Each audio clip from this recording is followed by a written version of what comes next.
ನರ್ಮದೇಹರ್ ನರ್ಮದಾ ಪರಿಕ್ರಮಣ ಎನ್ನುವ ಅತ್ಯಂತ ವಿಶೇಷವಾಗಿರ್ತಕ್ಕಂತಹ ಯಾತ್ರೆ 13 ದಿನಗಳ ಕಾಲ ನಾವು 3700 ಕಿಲೋಮೀಟರ್ ನಾವು ಪರಿಕ್ರಮಣ ಪೂರ್ಣ ಮಾಡಿದ್ವಿ. ನಾವು ಹಂಡಿಯಾ ಎನ್ನುವ ಪ್ರದೇಶದೊಳಗೆ ಅಂದರೆ ಉತ್ತರ ತಟಾಕದಲ್ಲಿ ನಾವು ಯಾತ್ರೆಯನ್ನು ಪ್ರಾರಂಭ ಮಾಡಿದ್ವಿ. ಅದು ಮುಂದೆ ಗುಜರಾತ್ಗೆ ಹೋಗಿ ಸಮುದ್ರವನ್ನು ಸೇರುವ ಭಾಗಕ್ಕೆ ಬಂದ್ವಿ. ಅಲ್ಲಿಂದ ನಾವು ಬ್ರಿಡ್ಜ್ ಒಳಗೆ ದಾಟಿ ಈ ಕಡೆ ಬಂದ್ವಿ. ದಕ್ಷಿಣ ಭಾಗವನ್ನು ಪೂರ್ಣ ಕ್ರಮಿಸಿ ನಾವು ನರ್ಮದಾ ಉಗಮ ಸ್ಥಾನ ಅಂದರೆ ಅಮರಕಂಟಕಕ್ಕೆ ಬಂದು ಮತ್ತೆ ನಾವು ಪರ್ಣೆಯಲ್ಲಿ ಸಂಕಲ್ಪ ಮಾಡಿದ್ವಿ, ಆ ಜಾಗವನ್ನು ಮುಟ್ಟಿದ್ವಿ. ಈ ರೀತಿ ನರ್ಮದೆಯನ್ನು ಪೂರ್ಣವಾಗಿ ಒಂದು ರೀತಿ ಪ್ರದಕ್ಷಿಣೆ ಹಾಕೋದಕ್ಕೆ ನರ್ಮದಾ ಪರಿಕ್ರಮಣ ಅಂತ ಕರೀತಾರೆ. ಇದು 3700 ಕಿಲೋಮೀಟರ್ ನಾವು ವಾಹನದ ಮೂಲಕ ಅಡ್ಡಾಡಿ ಎಲ್ಲೆಲ್ಲಿ ಮಹಾತ್ಮರು ತಪಸ್ಸು ಮಾಡಿದ ಜಾಗದನೋ, ದೇವಾನ ದೇವತೆಗಳು ಋಷಿಮುನಿಗಳು ತಪಸ್ಸು ಮಾಡಿದ ಜಾಗದನೋ ಅದನ್ನೆಲ್ಲ ದರ್ಶನ ತೊಗೊಂಡ್ವಿ. ಅದನ್ನು ನಾವು ಓದ್ಕೊಂಡು ಬಹಳ ದಿವಸದಿಂದ ಓದಿದ್ದೀವಿ. ಅದು ಓದಿದ್ದು ಈ ಪ್ರತಿಯೊಂದು ಸ್ಥಳವನ್ನು ನೋಡಿದಾಗ ನಮಗೆ ಆನಂದ ಅನ್ನಿಸ್ತಿರ್ತಾರೆ. ಇಲ್ಲಿ ನೋಡಿದ್ವಲ್ಪ, ಇದನ್ನು ಓದಿದ್ವಿ, ಇದನ್ನು ಓದಿದ್ವಿ, ಭಾಳ ಆನಂದ ಅನ್ನಿಸ್ತು. ಇದೆಲ್ಲ ಚಿದಂಬರ ಮಹಾಸ್ವಾಮಿಗಳ ಶೇಷಾಚಲ ಸದ್ಗುರುಗಳ ಕೃಪಾ, ನಮ್ಮ ತಂದೆ ತಾಯಿ ಹಿರಿಯರು ಮಾಡಿದ ಪುಣ್ಯದ ಫಲದಿಂದ ಇವತ್ತು ನಮಗೆ ಭಾಗ್ಯ, ಇಂಥ ಭಾಗ್ಯ ಅಂತಕ್ಕಂಥದ್ದು ಸಿಕ್ತು. ನಾವು ಮೊನ್ನೆ ದಿವಸ ರಾತ್ರಿ ಹೋಗಿ ನಾವು ಓಂಕಾರೇಶ್ವರದ ಹತ್ತಿರ ವಸತಿ ಮಾಡಿದ್ವಿ.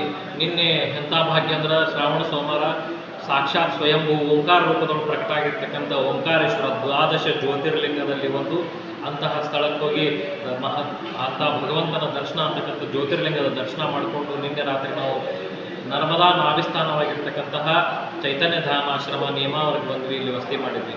ಇಲ್ಲಿ ವಿಶ್ವನಾಥ ಪ್ರತಾಪ ಬ್ರಹ್ಮಚಾರಿ ಅವರು 12 ವರ್ಷಗಳ ಕಾಲ ಸೂರ್ಯನನ್ನೇ ನೋಡಿದಂಗೆ ತಪಸ್ಸು ಮಾಡಿದಂತಹ ಪುಣ್ಯ ಭೂಮಿಯಲ್ಲಿ ಅನೇಕ ಮಹಾತ್ಮರು ತಪಸ್ಸು ಮಾಡ್ಯಾರ. ನರ್ಮದಾ ಪರಿಕ್ರಮಣ ವಾಸಿ ಇಲ್ಲೇನು ಬಂದರೆ ಪ್ರತಿನಿತ್ಯ 200 ಜನರುಗಟ್ಟಲೆ ನಿತ್ಯ ಇಲ್ಲಿ ಪ್ರಸಾದ ಅಂತಕ್ಕಂಥದ್ದಾಗ್ತದೆ. ಇಲ್ಲಿ ವಾಸುದೇವಾನಂದ ಸರಸ್ವತಿ ಠೇಮೆ ಮಹಾರಾಜರು ಬಂದು ಹೋಗ್ಯಾರ. ಇಲ್ಲಿ ಸ್ವತಃ ಅವರೇ ಸ್ಥಾಪಿಸಿದಂತಹ ದತ್ತನ ಮೂರ್ತಿ ಅದ, ದತ್ತ ಪಾದುಕೆ ಅದ. ಇದು ಬಹಳ ವಿಶೇಷ. ಇಲ್ಲಿ ಅನೇಕ ಜನ ಗುರುಚರಿತ್ರೆ ಪಾರಾಯಣ ಮಾಡಲಿಕ್ಕೆ ಬರ್ತಾರೆ. ಬಹಳ ವಿಶೇಷ ಅಂದ್ರೆ ಪಾರಾಯಣ ಮುಗಿಯೋದ್ರೊಳಗೆ ದತ್ತ ಮಹಾರಾಜರು ಅವ್ರಿಗೆ ಏನಾದರೂ ಒಂದು ಪ್ರತೀತಿ ಹೇಳ್ತಾರೆ. ಸ್ವಪ್ನಾವಸ್ಥೆದೊಳಗೆ ಬಂದು ಅವರು ಏನಾದರೂ ಒಂದು ಲೌಕಿಕ ವಿಷಯಕ್ಕೆ ಬಂದಿರಲಿ, ಅಲೌಕಿಕ ವಿಷಯಕ್ಕೆ ಬಂದಿರಲಿ, ಅವ್ರು ಯಾವುದೇ ಇಚ್ಛೆಯನ್ನು ಕೂಡ ಇಲ್ಲಿ ಬಂದು ಗುರುಚರಿತ್ರೆ ಓದೋದ್ರಿಂದ ಅವ್ರ ಇಚ್ಛಾಪೂರ್ಣ ಅಂತಕ್ಕಂಥದ್ದಾಗಿದ್ದು ಅನೇಕ ಉದಾಹರಣೆಗಳು ಈ ಸ್ಥಳದೊಳಗವ. ಇದು ಬಹಳ ವಿಶೇಷವಾಗಿರ್ತಕ್ಕಂತಹ ಒಂದು ಪುಣ್ಯ ಭೂಮಿ ಅದ. ಇಲ್ಲಿ ನಾವು ನಿನ್ನೆ ರಾತ್ರಿ ಬಂದ್ವಿ. ಇಲ್ಲಿ ಈ ಪುಣ್ಯಭೂಮಿ ವಿಶೇಷತೆ ಅಂತಂದ್ರೆ ಇಲ್ಲಿ ಬೆಳಗ್ಗೆ ನಾವು ನರ್ಮದೆಯೊಳಗೆ ಸಂಕಲ್ಪ ಸ್ನಾನ ಮಾಡಿದ್ವಿ. ಆಮೇಲೆ ಸ್ನಾನ ಆದ ನಂತರ ನರ್ಮದಾ ಪರಿಕ್ರಮಣದ ಏನು ವಿಶೇಷತೆ ಅಂತಂದ್ರೆ ಪರಿಕ್ರಮಣ ಆದ ದಿವಸ ಕುಮಾರಿಯರನ್ನ ಇವರು ನರ್ಮದಾ ಸ್ವರೂಪರಿದ್ದಾರೆ ಅಂತ ತಿಳ್ಕೊಂಡು ಅವರು ಪಾದ ಪೂಜೆಯನ್ನು ಮಾಡುವಂಥದ್ದು. ಇವತ್ತು ನಾವು ಅನೇಕ ಮಕ್ಕಳ ಪಾದ ಪೂಜೆಯನ್ನು ಮಾಡಿದ್ವಿ. ಯಥಾಶಕ್ತಿ ಅವರ ವಸ್ತ್ರ ಮತ್ತು ದಕ್ಷಿಣಾದಿಗಳನ್ನು ನಾವು ದಾನರೂಪವಾಗಿ ಕೊಟ್ವಿ. ಆಮೇಲೆ ಸ್ವತಃ ವಾಸುದೇವಾನಂದ ಸರಸ್ವತಿ ಠೇಮೆ ಮಹಾರಾಜರಿಂದ ಸ್ಥಾಪಿತವಾಗಿರ್ತಕ್ಕಂತಹ ಈ ದತ್ತ ಪಾದುಕ ಮತ್ತು ದತ್ತನ ಮೂರ್ತಿಗೆ ನಾವು ಅಭಿಷೇಕ ಅಂತಕ್ಕಂಥದ್ದಾಯಿತು. ಬಹಳ ಆನಂದದಾಯಕ. ಈ ಸ್ಥಳದೊಳಗೆ ನಾವು ಇವತ್ತು ನಮ್ಮ ಪಿತೃಗಳ ಪಿಂಡ ಪ್ರದಾನ ಶ್ರಾದ್ದ ಅಂತಕ್ಕಂಥದ್ದನ್ನು ಇಲ್ಲಿ ಮಾಡಿದ್ವಿ. ಇಲ್ಲಿ ಬಹಳ ಯಾಕೆ ಇಲ್ಲಿ ಪಿಂಡ ಪ್ರದಾನ ಶ್ರಾದ್ದ ಮಾಡುವುದು ಅಂತಂದ್ರೆ ಗಯಾದೊಳಗೆ ನಾವು ಶ್ರಾದ್ದ ಮಾಡೋದ್ರಿಂದ ಏನು ಪುಣ್ಯ ಸಿಗ್ತದೋ ಆ ಪುಣ್ಯ ಇಲ್ಲಿ ಶ್ರಾದ್ದ ಮಾಡೋದ್ರಿಂದ ಸಿಗ್ತದೆ ಅನ್ನೋದನ್ನು ಪುರಾಣದೊಳಗೆ ಅದು ಉಲ್ಲೇಖದ. ಅಂತಹದ್ದು ಇಲ್ಲಿ ಪಿಂಡ ಪ್ರದಾನ ಶ್ರಾದ್ದ ಅಂತಕ್ಕಂಥದ್ದು ಎಲ್ಲ ಆಯಿತು. ಈ ನರ್ಮದಾ ತಟಾಕದೊಳಗೆ ಅನೇಕ ಮಹಾತ್ಮರ ಸ್ಥಾಪಿಸಿದಂಥ ಈಶ್ವರಗಳ ದರ್ಶನ ಆಯಿತು. ಅನೇಕ ಪುಣ್ಯ ಭೂಮಿಗಳ ದರ್ಶನ ಅಂತಕ್ಕಂಥದ್ದಾಯಿತು.